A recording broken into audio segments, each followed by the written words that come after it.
好了，把你埋在这，你就安息吧，小鸟。妞妞，我们到家了。今天晚上我们就露营在这儿啊。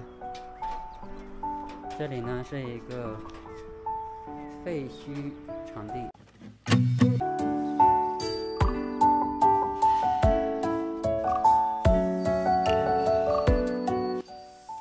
打哆嗦吧，现在。刚才我看了一下温度啊，只有10几度，14度还是10几度啊。外面全是阴天的，赶紧找厚衣服穿，收拾行李，准备出发。生活垃圾带走。哎呦，我后面那边有垃圾桶。啊，那垃圾桶啊，行。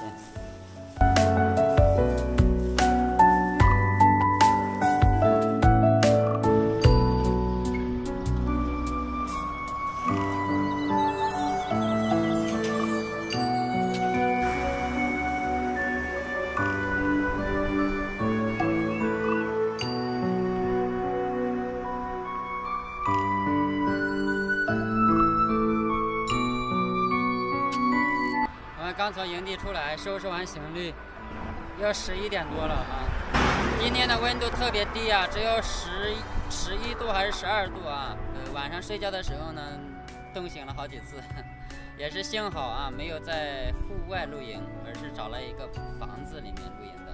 行了，废话不多说，继续往贵州贵阳方向出发，然后还有200多公里啊，争取尽快的赶过去啊。加油！走了。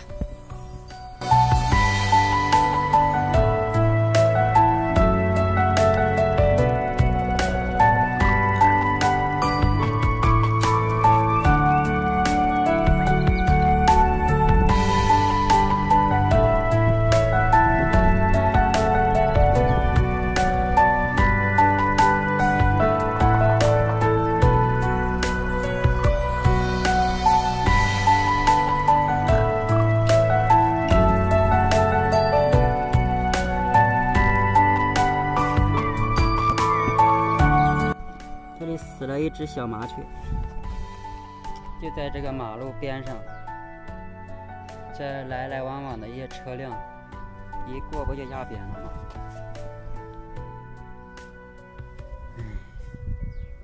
我再找个地方埋了吧。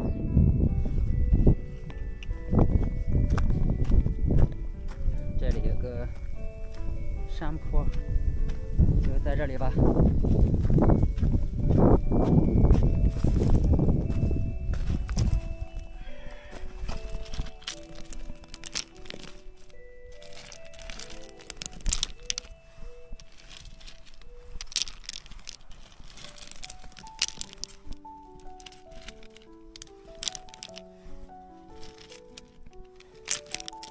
得埋起来，不埋起来就被那个野狗、野猫给吃了。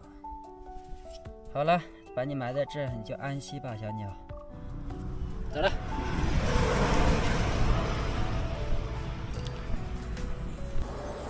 过一个湿地公园，以前呢是一个旅游景区，好像废弃了。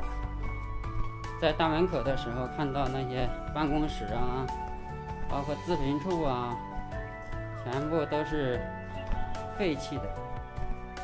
这里呢露营也是非常不错的啊，这凉亭底下露营。但是现在时间还早，下午4点多，还可以再往前再走个10几20公里。